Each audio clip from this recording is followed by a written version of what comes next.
ഓം ശ്രീനാരായണ പരമഗുരവേ നമഃ. സുപ്രഭാതം.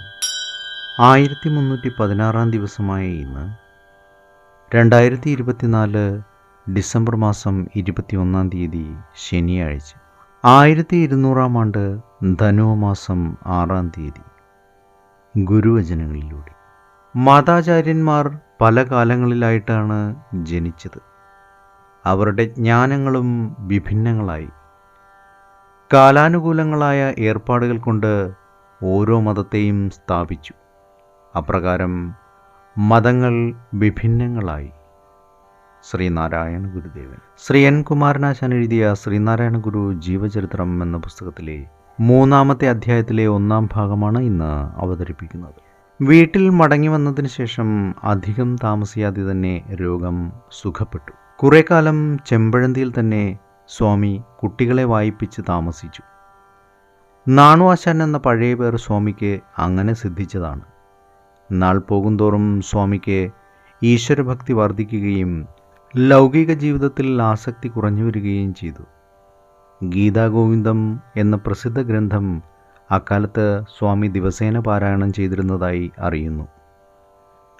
ഇതിനിടയിൽ മാതാപിതാക്കന്മാരുടെയും മറ്റും നിർബന്ധത്താൽ സ്വാമി വിവാഹം കഴിക്കേണ്ടി വന്നു.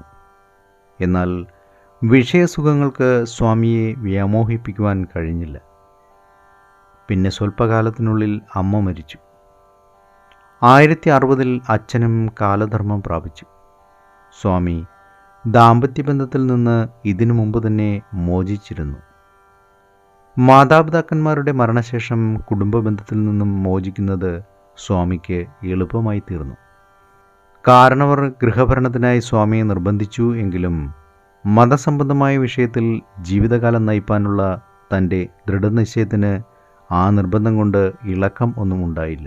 സ്വാമി ഇതിനുശേഷം വീട്ടിൽ താമസിക്കാതെയായി. രാത്രിയും പകലും സമീപത്തുള്ള ജനവാസമില്ലാത്ത കുന്നുകളിലും കാടുകളിലും പാറയിടുക്കുകളിലും സമുദ്രതീരങ്ങളിലും ക്ഷേത്രങ്ങളിലും മറ്റേകാന്ത സ്ഥലങ്ങളിലും സ്വാമി ധ്യാനനിരതനായിരിക്കുന്നതും ഏകാഗിയായി സഞ്ചരിക്കുന്നതും പലപ്പോഴും പലരും കണ്ടിട്ടുണ്ട്. ഏവർക്കും നന്മ നിറഞ്ഞ ഒരു സുദിനം ആശംസിച്ചുകൊണ്ട് നിർത്തുന്നു. നന്ദി, നമസ്കാരം. ഗുരുധർമ്മം ജയിക്കട്ടെ. ശബ്ദം നൽകിയത് സുജീഷ് മഹേശ്വരി.